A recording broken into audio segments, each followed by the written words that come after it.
طبعا كلنا عارفين فيلم كتيبة الإعدام اللي تم إنتاجه عام 1989. الوقفة اللي حضرتك بتشوفها كده دي كانت نهاية الفيلم.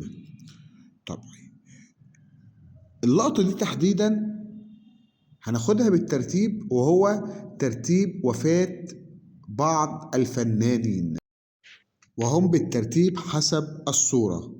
الفنان شوقي شامخ، واللي توفى في عام 2009، وتوفت بعديه على طول الفنانة معالي زايد في عام 2014، واللي توفى بعديها برضه الفنان نور الشريف في عام 2015، واللي توفى برضه بعديهم على طول الفنان ممدوح عبد العليم في 2016. طبعا الفيلم ده كان قصته جميلة جدا، وزي ما بقول لحضراتكم تم إنتاجه عام 1989.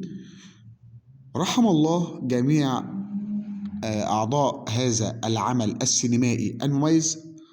نسألكم الدعاء لهم. شكرا.